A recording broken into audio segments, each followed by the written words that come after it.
esa relevancia cultural, ese match cultural con el momento, con las audiencias, tiene que estar mucho antes de que tú necesites comprar un producto de la marca.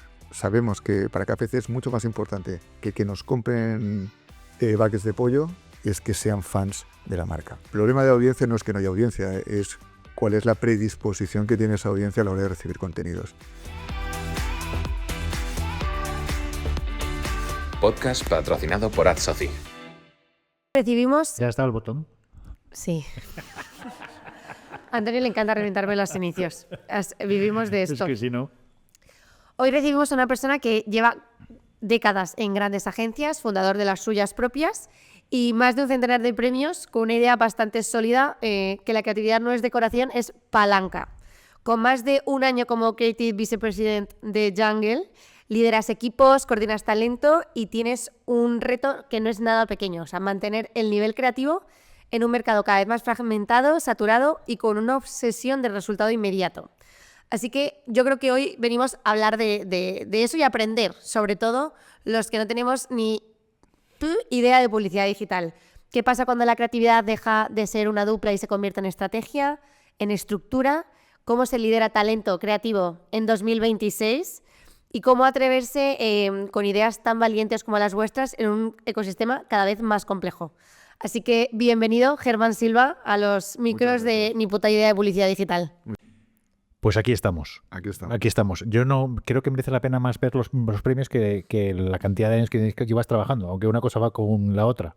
Pero es verdad que estamos es un lujo. Tuve un problema de precocidad, no con el sexo, sino con la profesión, que tuve la suerte o la desgracia de empezar muy joven y asumir responsabilidades, máximas responsabilidades en agencias creativas demasiado joven. Yo creo que en ese caso no era inocencia, era imprudencia. En otro momento de la publicidad. En un momento en el que la publicidad seguramente estaba en uno de sus mejores momentos históricos. Pero yo creo que cada día es el mejor momento de la publicidad. Lo que hay que entender es cómo es la publicidad en el momento, ¿no? Y cambia bastante. ¿Se hacían mejores campañas antes que ahora? No, se hacían campañas diferentes porque la distribución de las campañas era muy distinta, ¿no? Antes no había una fragmentación de puntos de contacto como hay ahora. Antes los canales de distribución eran bastante más sólidos y bastante más únicos, muy diferenciados. Y ahora pues nos enfrentamos a una fragmentación, primero del consumo de medios, de la tipología de canales que tenemos a disposición y sobre todo tenemos una fragmentación también en lo que es el concepto de audiencia, ¿no? La audiencia ha cambiado. Vale, pero ¿esto es una buena consecuencia de lo digital o es una mala consecuencia de lo digital? Es una para vosotros y para las marcas. Es una muy buena consecuencia de lo digital que es terrible para nosotros. Porque, es decir, la capacidad que tenemos ahora de acceso a información, a contenidos, etcétera, es seguramente multiplicada por 100.000 de la que teníamos hace seguramente 20 años. Lo que pasa es que eso es bueno y también es malo para quien pretende estar cerca de cada uno de esos puntos de contacto o ser relevante en cada uno de esos puntos de contacto. Que multiplica el esfuerzo de las agencias, el esfuerzo creativo. Lo que multiplica es el coste, ¿no? El coste de adquisición, claro. ¿No? Es decir, ahora poder estar para todo el mundo significa que estés en todo el mundo. Antes estabas para todo el mundo estando en un solo sitio. Y facilitaba mucho el trabajo. Facilitaba el trabajo, pero porque era lo que había en ese momento, ¿no? Ahora estamos en otro momento y yo creo que nunca es momento bueno o malo. Creo que es el momento. Somos hijos de nuestro tiempo. Bueno, y creo que al final lo dijo Darwin, ¿no? Al final no, el rey de la selva no es el más fuerte, sino el que mejor se adapta. Yo creo que una de las grandes cosas que tenemos hoy es que vemos los resultados de compañías que van relacionados directamente con su capacidad de adaptabilidad o incluso capacidad de liderar el cambio. Si tú eres un esclavo del cambio o eres un secundario en el cambio, estás condenado a ser plato. Si tú lideras el cambio, pues tienes la posibilidad de poner la mesa, en ese caso decir qué te comes, ¿no? Lo que pasa es que eso en el mundo publicitario hoy y digital, ¿quién manda? ¿Es Google y Meta? No, Google y Meta lo que tienen es el control de los puntos de contacto en su gran mayoría. Pero al final lo que Google y Meta te proporcionan desde el punto de vista de contenido, sea de marcas o sea de entretenimiento, sea de lo que sea, no lo decide ni Google ni Meta. Eso lo decidimos las agencias o las marcas o las compañías de entretenimiento, los que tenemos la capacidad de satisfacer esa necesidad que tiene el ser humano desde hace millones de años de recibir, recibir contenido, de recibir inspiración, de recibir algo que les saque seguramente de su mediocridad diaria, o de su rutina diaria, o de su vida diaria sin mediocridad y sin rutina, que en realidad es una oportunidad para relacionarse, ¿no? Vale. Hoy, yo estoy como todos los días, memorizo esto. O sea, de ese origen que hubo un momento de la publicidad que todo tenía que ser divertido, ¿no? ¿Cuándo una publi ha dejado de ser divertida? Teniendo en cuenta que vosotros hacéis cosas muy divertidas. Bueno, yo creo que ahí tuvimos un tema hace ya unos cuantos años, que es cuando decidimos que las marcas y las compañías, y diría que incluso las hormigas o los gatos en su casa, todos teníamos que tener un propósito, ¿no? A esto se le suma un momento de crisis económica que empieza en el 2008, luego se evoluciona, pero luego llega una pandemia en el 2020, ¿no? 2019-2020. Ahí es donde las marcas se dan cuenta que tienen que aportar algo a la sociedad.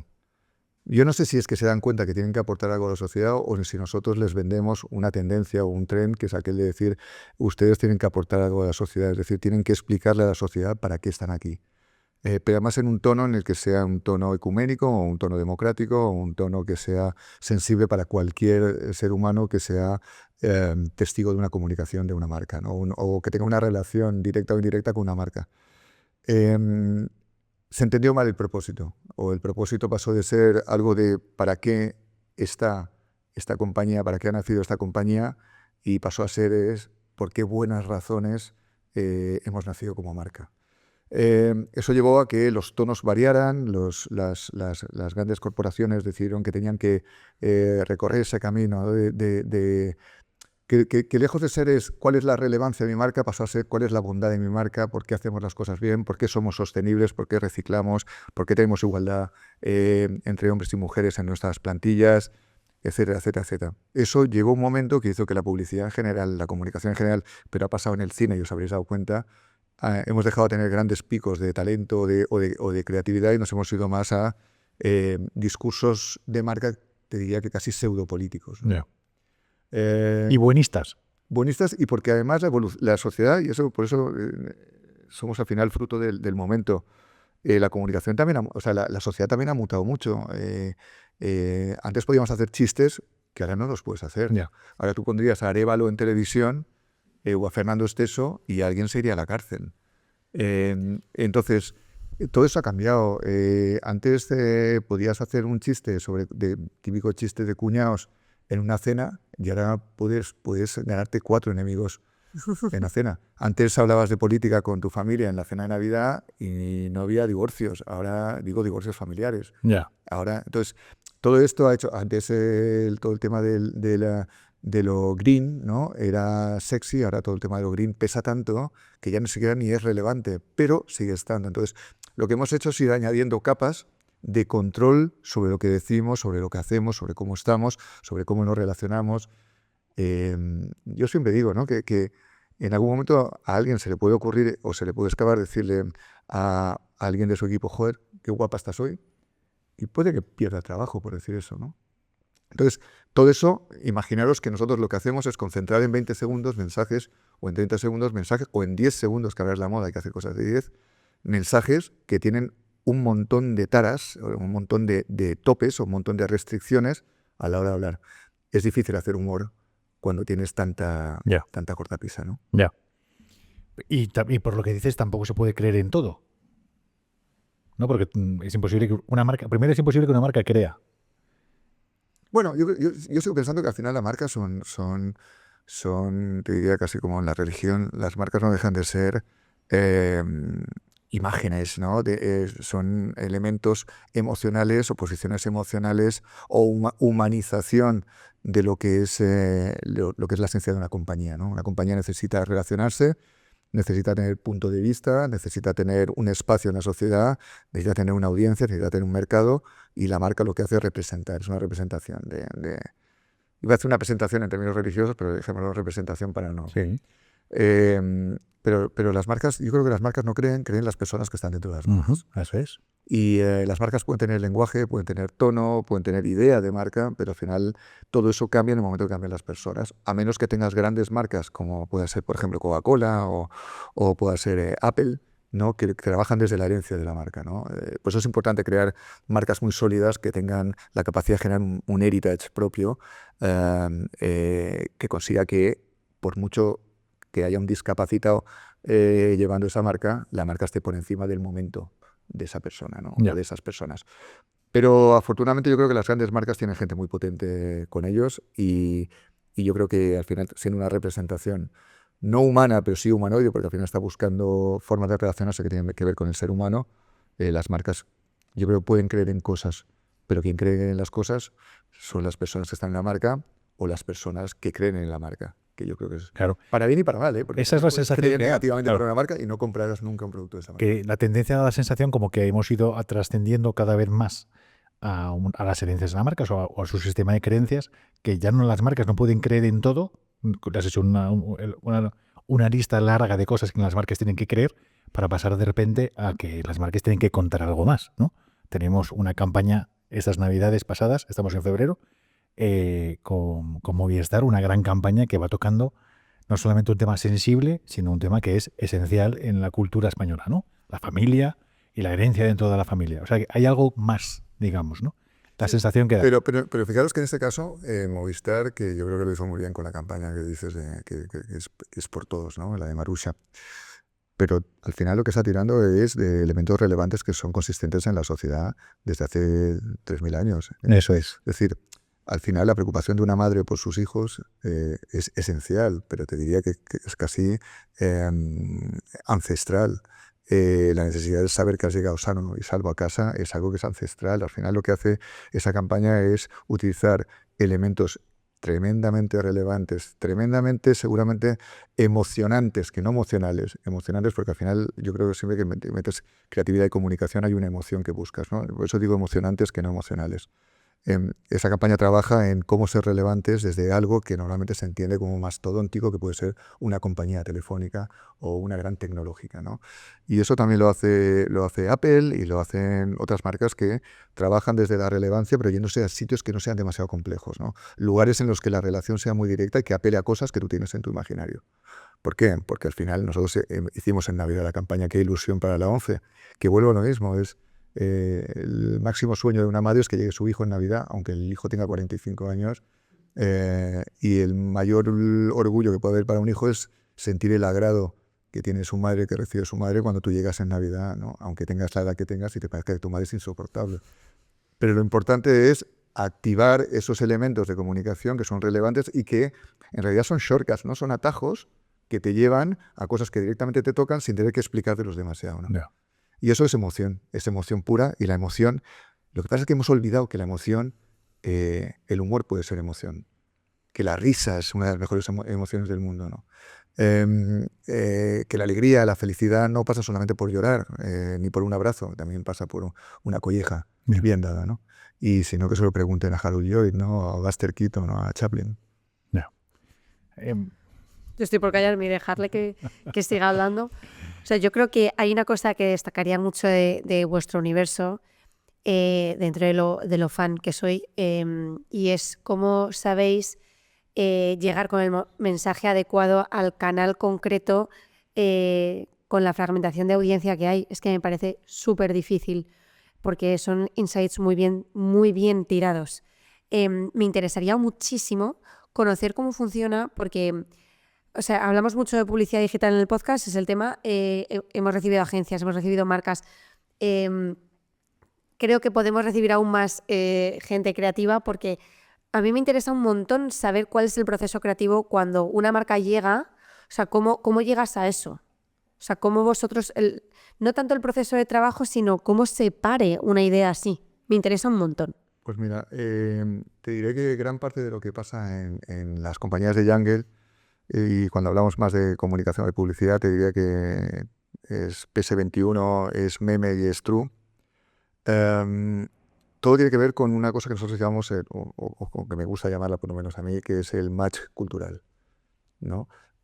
¿Cómo hacemos que las marcas con las que trabajamos tengan un match cultural no solamente con el target, o sea, con las audiencias a las que vamos, sino también con la sociedad en general. Una cosa que para nosotros es fundamental es que nosotros trabajamos, o sea, parece que seamos unos fumados y que somos muy divertidos y hacemos cosas muy gamberras. Y sí, no somos fumados. Te voy a decir. De hecho, para nada te diría, cuando digo fumados hablo no en el sentido de drogas, sino simplemente de que cualquier cosa vale. Pero sí somos muy gamberros y sí nos gusta hacer cosas muy divertidas. Pero el principio fundamental es la relevancia. Es decir, todo lo que hacemos tiene una relevancia cultural. O sea, todo lo que hacemos está ligado directamente a un momento en el que sabemos que podemos ser relevantes para la audiencia. Cuando trabajamos para KFC, sabemos que para KFC es mucho más importante que nos compren buckets de pollo, es que sean fans de la marca. ¿Por qué? Porque eso es un recorrido, una actividad de largo recorrido. Una compra puede ser puntual, puede estar relacionada con un precio, puede estar relacionada con un momento de necesidad, puede estar relacionada con una apetitosidad en ese momento. Pero ser fan de la marca es algo que te genera una relación de muy largo recorrido con nuestros consumidores, que no son consumidores, sino que son fans. Nos pasa con todas las marcas que intentamos trabajar, es decir, cómo conseguimos ser relevantes en ese momento para una audiencia que vaya más allá del consumidor deseado. Por eso cuando decimos, y a mí me gusta mucho decir, siempre hay un target de consumo y hay un target de comunicación. Que debería de ser lo mismo. No siempre. Porque si yo te digo un target de consumo, para una marca como Skoda, la gente no se va a comprar en su vida más de 4 coches. Uh-huh. La gente, ¿cuántos buckets de pollo se va a comprar en su vida? O Coca-Colas. ¿Cuántos seguros tú? ¿Cada cuánto te cambias de compañía de seguros? Ya, o de banco, sí. Entonces, una cosa es el target de comunicación y otro caso es el target de consumo. El target de consumo es quién te va a comprar, quién es susceptible de comprarte. Pero si yo quiero que tú tengas en tu radar una marca, lo tengo que hacer mucho antes de que tú necesites comprarte un producto de esa marca. Uh-huh. Entonces, liderar la conversación, esto, al final, el top of mind de toda la vida, nosotros lo que intentamos es que no sea un top of mind, sino un relevance mind, ¿no? O sea, que tú lo tengas en la cabeza, porque la marca te mola independientemente si estás pensando en un coche o no. Y eso, por ejemplo, nosotros estamos haciendo con KFC, lo estamos haciendo con colaboraciones.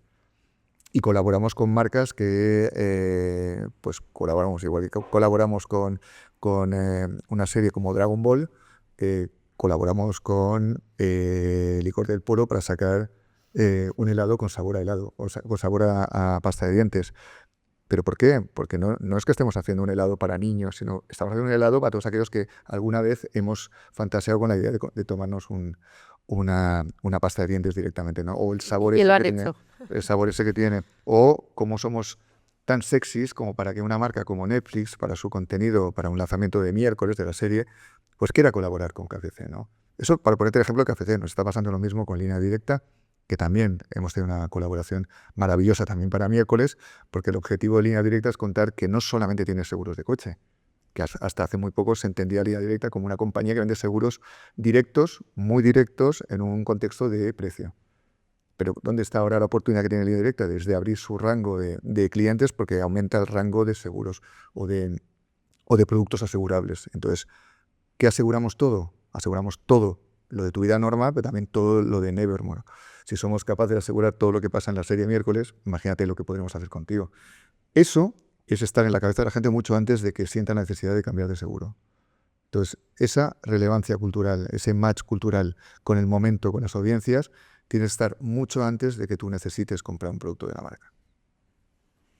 Mi pregunta estaba ahora en quién se cree eso en el mercado. Dices, tienes toda la santa razón, porque todas las grandes marcas se han construido de esa manera. Y ahora da lo mismo lo que nos ofrezca Apple. O te lo voy a contar de una manera. Pero ¿qué está pasando ahora para que tengas CMOs, directores generales, responsables de grandes compañías que en vuestra casa tienen las puertas abiertas y entienden ese modelo?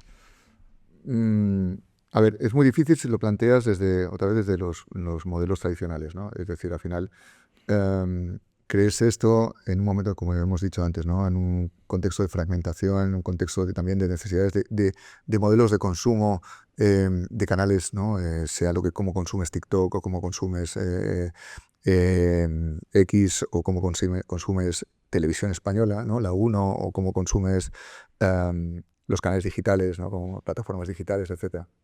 Eso, por un lado, te lleva seguramente a una incredulidad hacia el poder de la marca y su relevancia en un contexto fragmentado. Pero la oportunidad está en todo lo contrario. Y precisamente el modelo nuestro, que es un modelo que algún día podemos hacer un podcast solo para eso, nosotros trabajamos con 2 modelos, ¿no? Tenemos un modelo que va directamente orientado a lo que es la distribución de lo que hacemos, es decir, situamos la idea o la marca o la estrategia en el centro y trabajamos los 4 momentos que tiene una marca, pues el momento de notoriedad o el momento de consideración, el momento de compra y el momento de conversación. Pero eso es el modelo de distribución, es decir, que nosotros creemos que la marca tiene que tener la misma potencia cuando trabaja en cada uno de esos 4 momentos, ¿no? Pero eso es un momento de distribución. Pero en realidad lo que hace que este modelo funcione y que se aleja de otra vez de los modelos integrados de toda la vida o el modelo 360, que yo os digo, si alguno de vosotros me dice 360, me voy a tirar por la ventana o me voy a empezar a rascar, porque es el concepto más, yo creo que más mal utilizado y seguramente más antimarca que existe, que es cuando tú antiguamente tenías un spot en televisión y lo llevabas a todos los canales, ¿no? Y decías, bueno, tengo un spot maravilloso de 1 minuto y ahora tengo que hacer la radio. Pues bueno, ponemos el audio del spot. Bueno, vas justito. Bueno, y ahora hay que hacer exterior y la página de prensa. Dices, bueno, pues ponemos el key visual del spot, ¿vale? Y cuando ya vas llegando al final, pues te quedabas con que nada se entiende si no has visto el spot. Eso funcionaba cuando tenías 3 canales de televisión, 10 canales de televisión. Ahora la fragmentación hace que tú tengas que ser igual de potente, igual de poderoso en un spot de televisión que va a haber seguramente proporcionalmente un 30 o un 20% de la gente que lo vería si esto fuera con modelos tradicionales, pero tienes que pensar en modelos digitales en los que la capacidad de la gente de hacer skip es poderosa. Que eso sigue siendo problemático porque tienes un montón de agencias de medios y de estudios de consumidores que te dicen que para que eso funcione en un pre-roll, por ejemplo, ¿no? Tienes que poner toda la información importante en los primeros 3 segundos, con lo cual haces spots de 3 segundos y luego un relleno de 25, ¿no? Con lo cual no funciona porque el contenido no es sexy. Y nosotros por eso trabajamos con este modelo, que es el modelo de distribución, que es un modelo muy potente, donde lo que hacemos es que cada un punto de contacto tenga una función. ¿Y qué es lo que hacemos? Que para nosotros es el doble trabajo. Tenemos otro modelo que es el modelo Brand Fame, en el que decimos que el modelo Brand Fame se basa en que todo es marca y que en vez de hacer una construcción de grandes oleadas o grandes picos de comunicación en canales masivos o en canales o en grandes campañas con grandes presupuestos, intentamos diluir en positivo, es decir, fragmentar, ya que existe una fragmentación de canales y fragmentación de audiencias, fragmentamos los mensajes para que cada mensaje sea el mejor mensaje que pueda recibir cada persona en ese momento y en ese punto de contacto. Eso para nosotros es muchísimo más trabajo, pero hacemos que igual de potencia que le ponemos a un spot de televisión de 45 segundos y 3 días de rodaje, la ponemos en una notificación push o en los manteles de un KFC o en una lona para línea directa o en un concesionario de Skoda. Eso es mucho más trabajo, nos obliga a tener más gente seguramente, y mejor y más potente, y sin ese complejo que se tenía antes, que si no eras el creativo que hacía los spots, no eras el creativo top de la compañía. Ahora nosotros cada vez tenemos un brief para una apertura de un restaurante KFC. Y hablo de KFC tanto porque es un poco el paradigma, ¿no?, de lo que se habla siempre de una de nuestras compañías, que es PS21. Pero hay bofetadas para hacer ese brief. Intentamos también, nosotros ganamos la cuenta de línea directa y la ganamos precisamente por el modelo. Porque les explicamos que el modelo se basaba no solamente en las grandes oleadas de comunicación, sino en ser capaces de ser permeables con un mensaje contundente en cada punto de contacto y en cada momento. Y sobre todo, que nosotros teníamos que ser no top of mind de cuál es la principal compañía de seguros que conoces, sino cuál es la compañía de seguros que te gusta más. Es decir, simpatía, empatía, relevancia y luego tener la mejor oferta de producto. Pero primero queremos estar en notoriedad y en consideración, que nos consideren. Nos está pasando con Skoda, veréis la última campaña que es la primera que hacemos de verdad, que es una campaña de marca, que es no vendemos coches. Le preguntamos a la gente que por qué los gorros llevan un pompón. Sí, sí. ¿Y por qué llevan un pompón? Eso es estimular la curiosidad, eso es Let's Explore, eso es la campaña de marca. O sea, ahí hay una parte súper importante de liderazgo, de selección de perfiles. O sea, nos vale cualquier talento ni cualquier perfil para trabajar en esas agencias dentro de Jungle de publicidad. No nos vale cualquier perfil. Nos valen muchísimos perfiles. Lo que sí que hemos conseguido, y eso es mérito no mío, sino mérito del equipazo que tenemos en las agencias, es un tema cultural. O sea, hemos conseguido en muy pocos años crear una cultura de compañía muy fuerte. Nosotros cuando hacemos staffing, o sea, cuando buscamos equipos, perfiles, nos cuesta mucho encontrar, porque gente con talento hay, pero a patadas. O sea, creo que somos uno de los países, bueno, es algo que también yo creo que es inherente a España, a los mercados en los que estamos. Hay gente buenísima, pero luego tiene que haber, y eso que hablamos del match cultural, tiene que haber un match cultural con cómo somos nosotros internamente, ¿no? Esa obsesión por ser capaces de ganar premios porque hacemos una promo, digo premios creativos, o ganar premios creativos porque hacemos una notificación push, o porque pedimos perdón porque nuestras patatas fritas eran una mierda y ahora hacemos unas patatas fritas mejores, y en vez de hacer simplemente un emailing, lo que hacemos es una operación de CRM que encima genera autoridad y que vuelve a ser una campaña de marca y que gana en todos los festivales habidos y por haber y encima gana en eficacia. Esa cultura de la eficacia, esa cultura de los resultados, esa cultura del máximo talento en cada punto de contacto, y cada punto de contacto es una oportunidad para que la marca siembre. Y eso va más allá de el spot, sino es cada punto de contacto es una oportunidad para nosotros, primero para lucirnos nosotros y sobre todo para que se luzca la marca. Si una marca se luce, es una marca que genera, no solamente relevante, sino que es admirada. Marcas admiradas son marcas que se perpetúan. Si es simplemente fruto de un momento puntual, esa marca tiene su peak y su down, ¿no? Que tú eso lo has vivido en muchas agencias. O sea, has estado en grandes agencias, has vivido momentos de somos los mejores, y que ya no existen directamente. Bueno, pero eso tiene que ver con otro... Quiero decir con esto que es muy valioso el trabajo que estáis haciendo. O sea, lo que estás diciendo no solamente es un tema de buena selección y de buena gente, sino de ser el mejor creativo, ser la mejor persona, ¿no? Hay elementos, hay el ser el más humilde, el que la idea puede venir de PS21 creatividad, o puede venir de True, o puede venir de Meme, o sea, puede venir de muchos sitios diferentes. Eso requiere... Bueno, esos elementos. Yo creo que es parte del gran éxito de Younger, ¿no? O el gran éxito que estamos teniendo como compañía. Primero porque tenemos una visión muy clara, tenemos una estrategia de compañía, yo diría que en positivo extremadamente ambiciosa.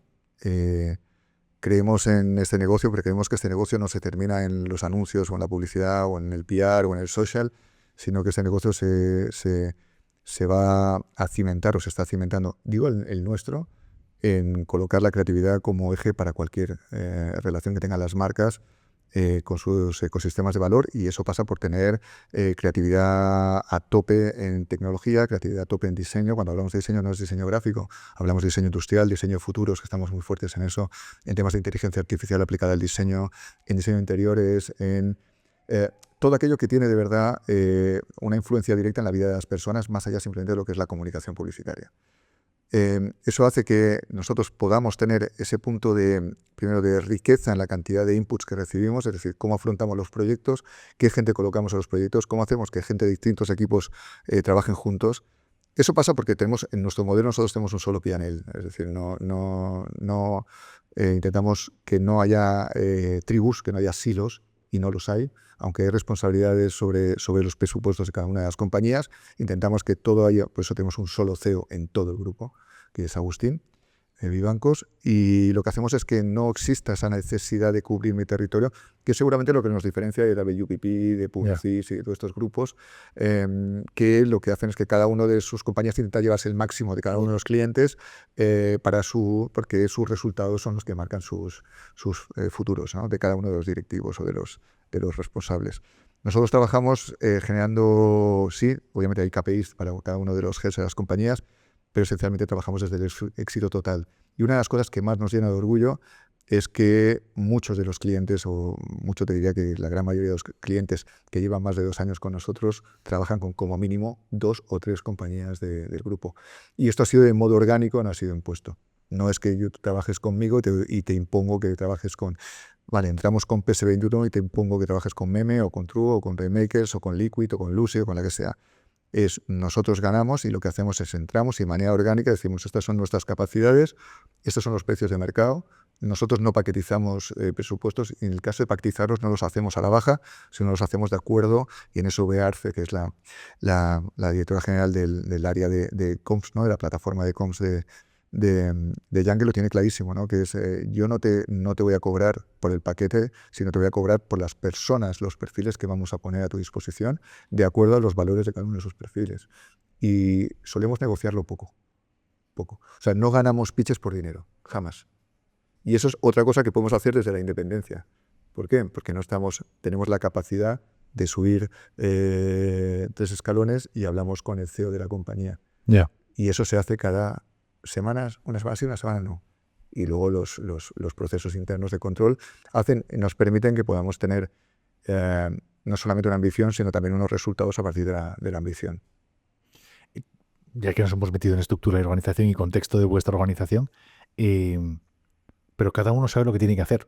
Totalmente. Y el mundo de la publi ahora es fácil meterte en el territorio, en sitios donde no debes estar, ¿no? Es fácil que PR y social en algunos momentos se peguen, se rocen, ¿no? Totalmente. Y desde la parte creativa puedas impregnar y puedas...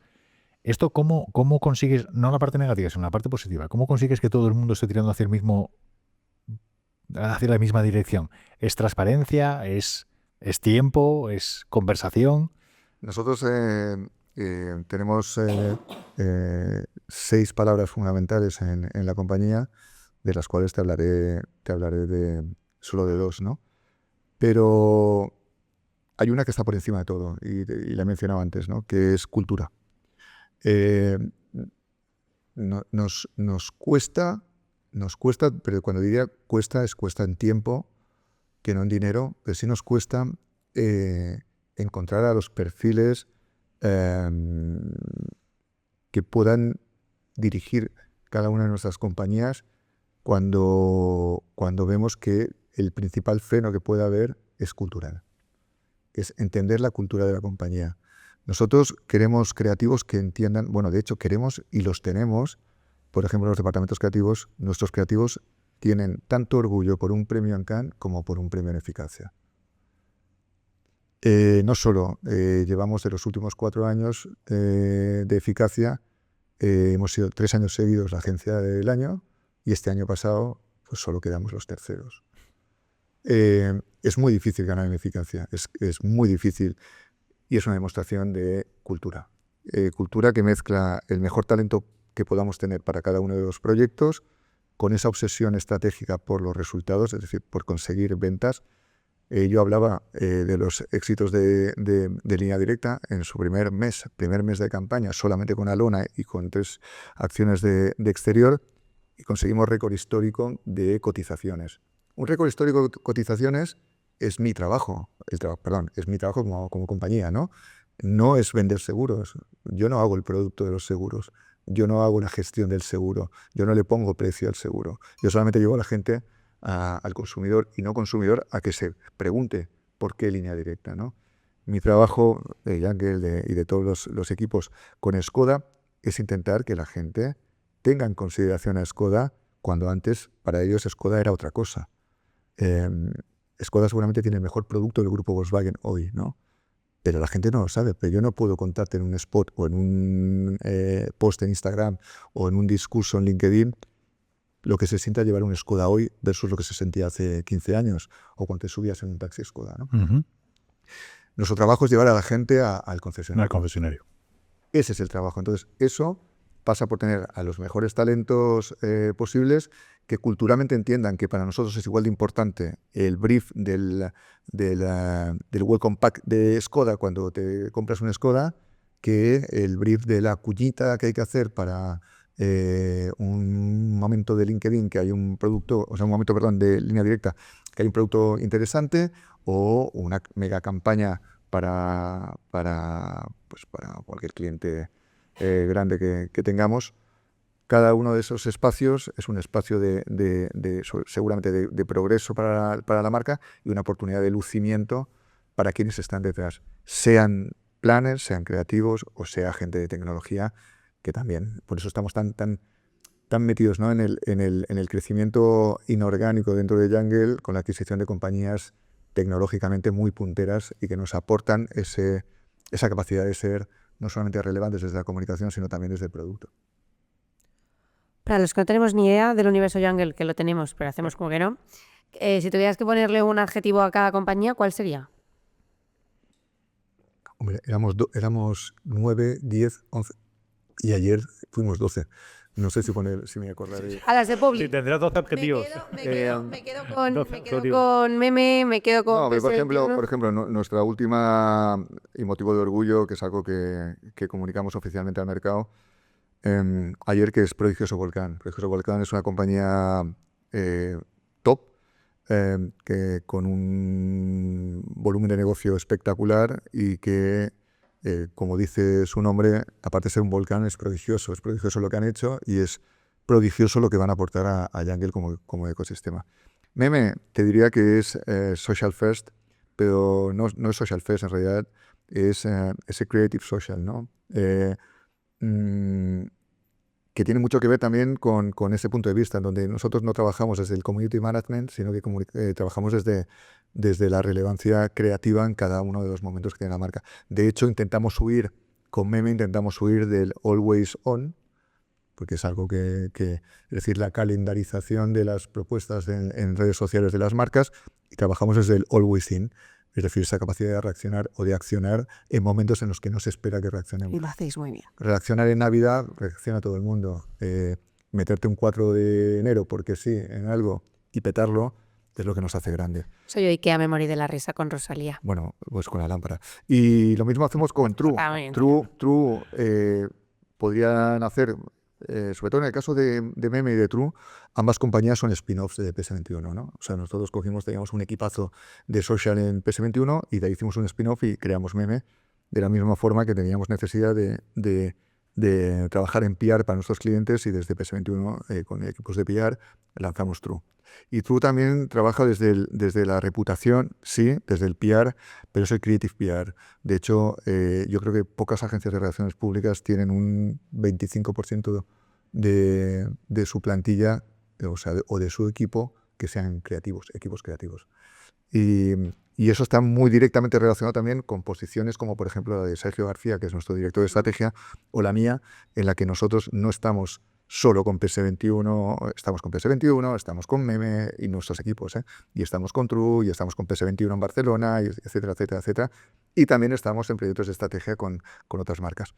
PS21 es eficacia y sobre todo diferencia. Y el adjetivo, más que el adjetivo, es el concepto de PS21. PS21 es different works. Lo diferente funciona. ¿Por qué? Porque el gran problema que tenemos hoy las marcas y la comunicación de las marcas es, por eso que hablábamos muy al principio, ¿no? De que no te puedes reír, de que no puedes tal, es la indiferenciación absoluta. Y os conmino a que os vayáis en taxi de aquí al aeropuerto y me digáis cuántas vallas de coches veis, de anuncios de coches. ¿Y cuántos pompones? No, ¿y cuántas diferenciaríais de qué modelo se está hablando o qué marca es, ¿no? Y eso lo puedes llevar a cuando tú ves hamburguesas, sea de la marca que sea, en la calle, en exterior, son todas iguales. Es decir, nosotros nos obsesiona la diferenciación, y la diferenciación pasa por ser relevantes de una forma creativa, de una forma emocionante, y sobre todo sólida y perdurable en el tiempo, ¿no?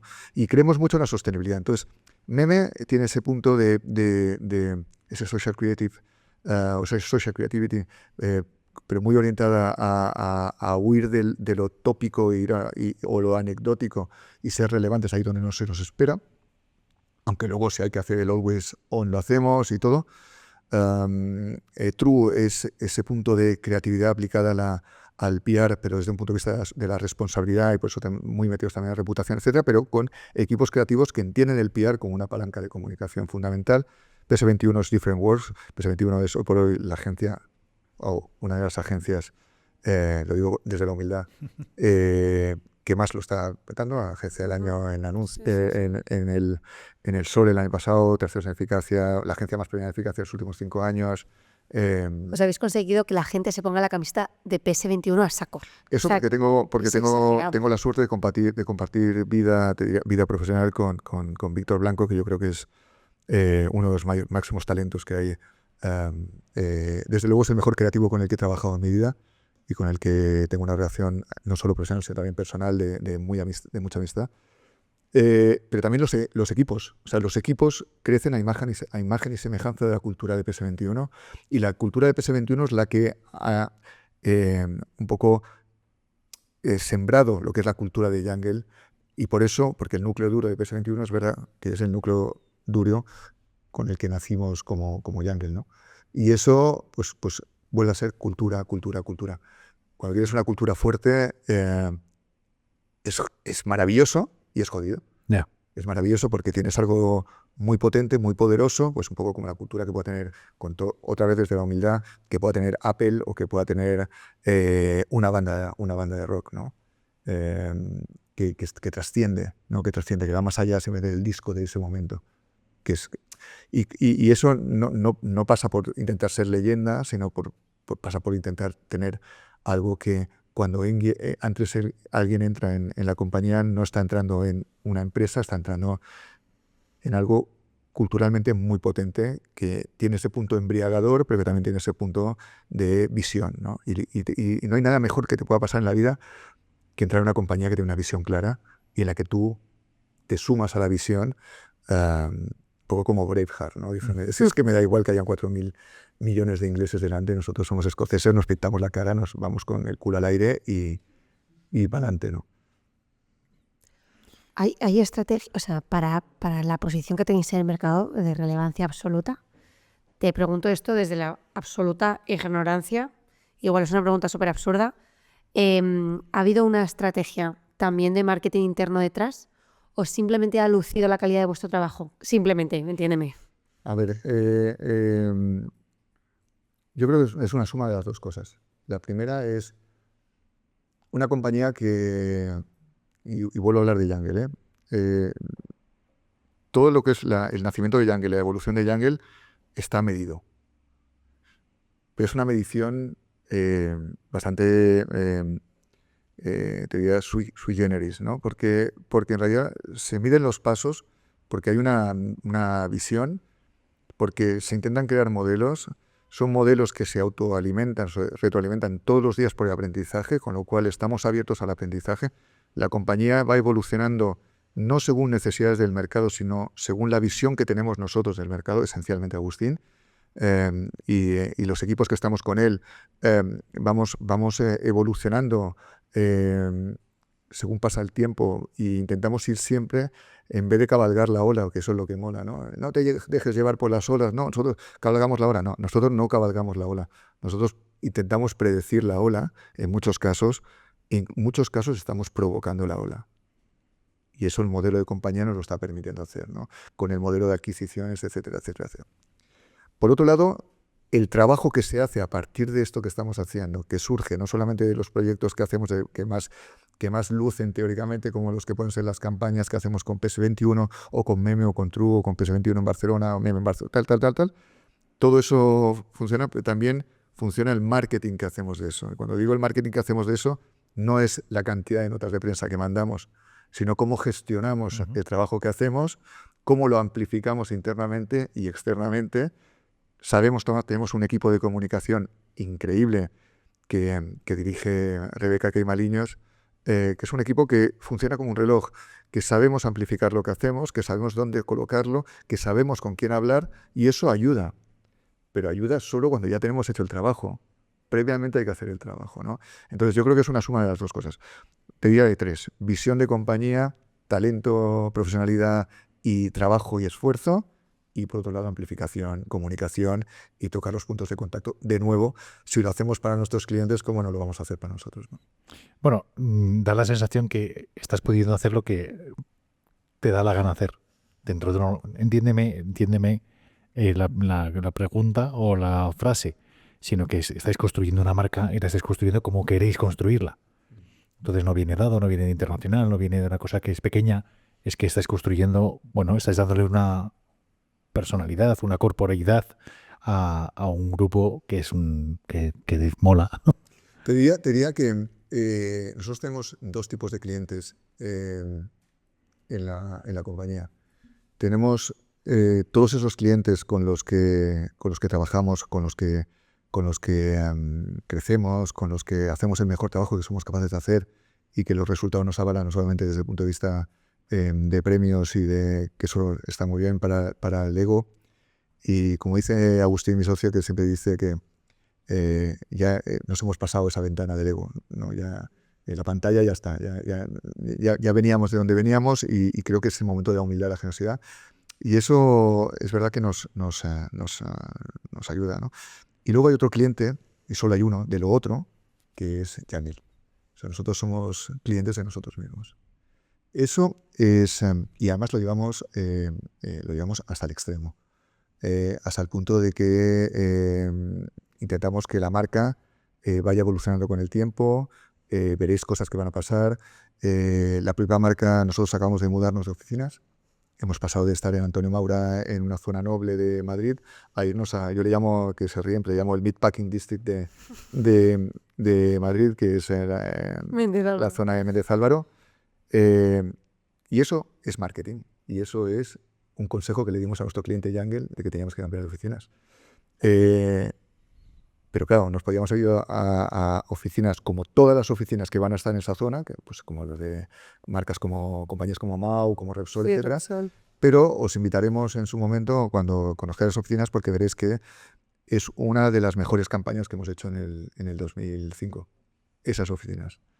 Entonces, eso es lo que tratamos siempre de decir, ¿no? Es como no somos en casa de herrero cuchillo de palo, nosotros intentamos en casa de herrero cuchilla de platino y intentamos que la comunicación que hacemos, los proyectos que hacemos tecnológicos, bueno, veréis, las oficinas precisamente trabajan en eso, ¿no? Es tener lo mejor del talento, desde el diseño al diseño industrial, a lo que es la decoración, toda la parte, veréis, es increíble. Pensar que hemos hecho pitches, concursos, uno para todo lo que es la remodelación, porque era un espacio nuevo. O sea, nosotros hemos alquilado un espacio nuevo, increíble, por terminar, y hemos invertido en rehacerlo. Para eso hicimos un pitch de estudios de arquitectura y diseño, y hemos hecho otro solo para la recepción y una de las salas de reuniones. Pues ahora tengo unas ganas de ir, que me muero. Pero eso es parte de... O sea, que estoy escrito fuego con esto, es que estoy viendo. Eso es parte del trabajo que hacemos, que no lo hacemos solamente para nuestros clientes. Nuestros clientes son el motor de la existencia de Jungle, pero Jungle es cliente de Jungle. Y eso para los equipos es fundamental, porque vuelvo otra vez a lo mismo, cultura y visión. Y eso, cultura y visión, nos lleva a resultados. Sí, señor. Andrea, no sé cuánto tiempo llevamos, pero creo que llevamos mucho tiempo. Y se nos hace corto. Sí, se nos hace corto, efectivamente. Quiero decirte. Sí. A ver, yo creo que lo guay sería que te vengas otro día, que nos invites a tus oficinas. Generalmente suele haber alguna pregunta del público. Te haremos alguna pregunta para acabar. Yo me dejo 1000 cosas que me encantaría. Si quieres en plan telegráfico, me preguntas, yo te contesto rápido. Off the record, pero es que es que voy con un melón. Pero me había apuntado aquí circulito a una pregunta que no me quería ir sin hacerte. O sea, ¿qué entendemos mal sobre la audiencia en redes hoy en día? ¿Qué estamos entendiendo mal? No, yo creo que no entendemos mal. Vosotros no, el resto, vosotros desde luego no. No, yo creo que simplemente se sobrevalora el concepto de audiencia en muchos casos, precisamente porque se utiliza a las audiencias, sobre todo en redes sociales, y pasa mucho con el tema de influencia, marketing de influencia, que yo creo que es el gran melón que hay ahora sobre la mesa. Es el gran melón junto a los otros 4.000 millones de melones grandes que hay que están, ¿no? Pero yo creo que hay que entender que la audiencia hoy por hoy necesita mucho más de las marcas, pero también porque cada vez necesitan menos de lo que le aportan las marcas, ¿no? Y hoy por hoy creo que todo pasa por capacidad, impacto, notoriedad, relevancia. A mí me obsesiona la relevancia. Entendemos mal la audiencia, o quien la entiende mal, o quien aparentemente puede estarla entendiendo mal, es porque piensa que la audiencia es simplemente un receptor y no un conversador, ¿no? Yo creo que hoy por hoy deberíamos creer más en la capacidad mental del ser humano, aunque cada día esa capacidad pues sufre mermas por 1000 razones, entre ellas la inteligencia artificial, que no es un melón que vamos a abrir ahora, pero que podríamos abrir.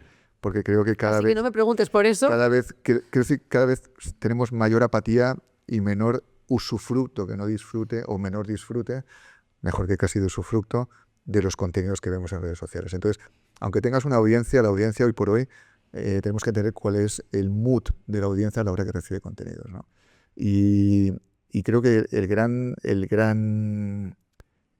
melón, no, yo te digo que el gran paradigma de todo lo que viene a partir de ahora es cómo conseguimos que haya un mood positivo de la audiencia a la hora de recibir contenidos, ¿no?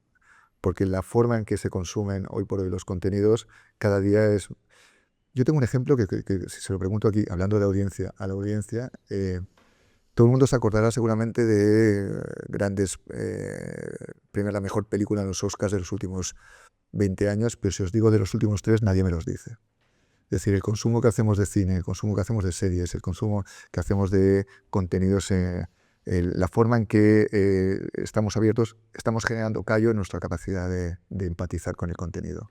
Y este callo está haciendo que cada vez necesitemos buscar formas más directas, más impactantes, pero a la vez, con todo lo que hemos dicho al principio, más restricciones de humor, más restricciones de tonos, más restricciones de palabras, cada vez somos menos. Entonces, el problema de la audiencia no es que no haya audiencia, es cuál es la predisposición que tiene esa audiencia a la hora de recibir contenidos. Gestionar esas predisposiciones es seguramente uno de los grandes retos. Por eso cada vez hay más redes sociales, cada vez cierran más redes sociales, porque se intentan buscar formas de ser relevantes, formas de entrar, y con modelos de consumo que todo lo bueno que tienen es luego todo lo malo que tienen, ¿no? Recibir o ver 17 vídeos en 10 minutos, pues es algo que no es bueno para la salud, ni para los ojos, ni para tu espíritu tampoco, si es que alguien lo tiene. Ya. Si es que alguien lo tiene. Me encanta. Preguntas. Bueno, muchas gracias por tu tiempo, por estar aquí, por todo lo que nos has contado. Muchas gracias. Me quedo con muchísimas ganas de abrir el melón de la influencia o de por lo menos saber desde qué ángulo lo ves o que me digas un titular al respecto. Bueno, yo te lo digo desde el mío personal, pero yo creo que también tiene que ver con el sentir general, ¿no? El gran melón de la influencia o del marketing de influencia es que tenemos que ser capaces, pero es como lo del propósito que decía antes, ¿eh? Es decir, con el propósito confundimos la razón de ser una compañía o de una marca con los buenos propósitos de principio de año de una persona, ¿no? Entonces, no, vamos a ser sostenibles, vamos a entrar tal, vamos a igualdad, todo eso son buenos propósitos. Eso no es la razón por la que existe una marca.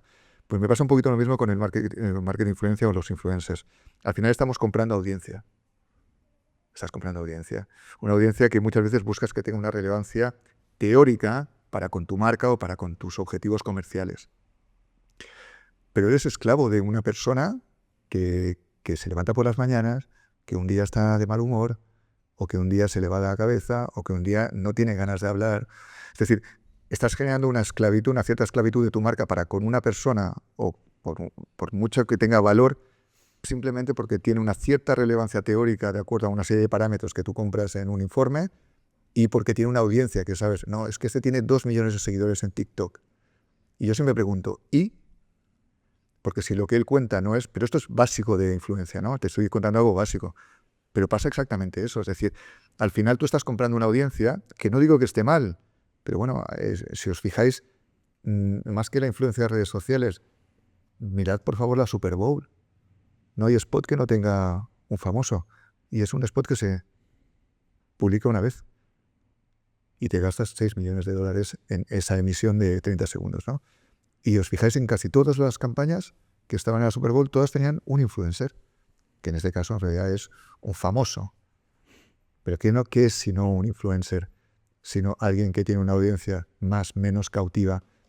Lo que estás comprando es como antes cuando comprabas segundos en televisión. Tú ponías el spot en televisión, ahora pones a este tío que te haga un contenido. Con el riesgo que supone que personalices tanto, ¿no? Lo que pasa es que lo personalizas en alguien que, insisto, un spot en televisión hay demasiada gente implicada, en un influencer dependes de muchas cosas. Pero bueno, está tan automatizado, está tan desarrollado que yo creo que poco a poco va a ir calando. Pero llegará un momento que será exactamente lo mismo que comprar espacios en los medios. Yo compro un espacio, esta persona va a poner su acento, va a poner su forma de ser, su carácter, etcétera, en lo que cuenta y en cómo lo cuenta. Y si es una persona que sabe mucho de recetas de arroz con cosas, pues tendrás una audiencia que va de eso y seguramente para colar una marca de arroz funcione. No estoy seguro si estás creando marca para eso o simplemente estás generando ni siquiera conversación. Creo que estás generando simplemente pues eso, contacto Y insisto, los influencers marcan muy mucho cuando están haciendo comunicación, pagada, y cuando no la están haciendo. Y va a pasar otra vez lo mismo y ahora, lo siento, pero vienen un minuto de anuncios. Dices, hostia, cabrón, si te estoy pagando el programa, no digas que ahora no se me vayan todavía unos consejos y volvemos. Pues ¿qué hace la gente? Corriendo a hacer pis, ¿no? O lo que tenga que hacer. Pues va a pasar un poquito lo mismo, pero no es un vaticinio, es una impresión personal. Creo que cada vez más se integrarán en los canales que usamos, porque al final el marketing de influencia lo que hace es, desde mi punto de vista, es menos complejo para la marca, es más fácil para las marcas. No tienen que contar un brief concreto, no tienen unos problemas comerciales que solucionar porque no se lo puedes pedir al influencer de turno, pero le dan la posibilidad o le dan el mandato a un influencer o alguien de ese contexto, y lo que hacen es dar un delivery que muchas veces, o en la mayoría de las veces, no pasa por supervisión de la marca, pero como es de un influencer, es decir, acorta muchos procesos de marketing que antiguamente se hacían con una campaña tradicional. Y eso es muy positivo porque te quita trabajo, pero por otro lado te mete trabajo hay que negociar con influencers, hay que ver, hay que tener claro cuál es el track record de su histórico, ¿no? De qué ha hecho, qué no ha hecho, qué ha dicho. Ha pasado con varios influencers que a nosotros nos ha pasado con una campaña con un influencer que tenerlo y el día que salíamos tuvimos que retirar el proyecto porque se levantó de mal humor y dijo una burrada. Y no digo ni orientación sexual ni nada para no traquear de quién me hablo ni de qué marca, pero nos pasa, ¿no? Entonces, no es un melón. Yo creo que la influencia está, igual que la inteligencia artificial, igual que todo, evoluciona. Esto es como cuando decían que el vídeo mató, ¿no?, a la estrella de la radio. No, la radio sigue mejor que nunca. Y en TV cerró.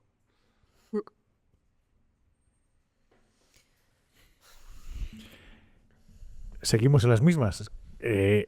Podemos seguir horas, pero ya está. Germán, he sido Tengo 10 minutos más. Sara, hay una pregunta con la que nos gusta cerrar el capítulo, que es, si esta fuera tu última entrevista, ¿qué mensaje te gustaría dejar al sector? El último mensaje sería, si fuera relacionado con este podcast, es que afortunadamente nuestro sector, nuestro mercado, nuestra industria dará para millones de podcasts más como este. Porque eso significará que la industria está viva, que el mercado funciona y que la gente quiere trabajar. Mi mensaje es a todas las compañías, seguramente a los quienes dirigen compañías creativas, es intentar que no se os muera el talento.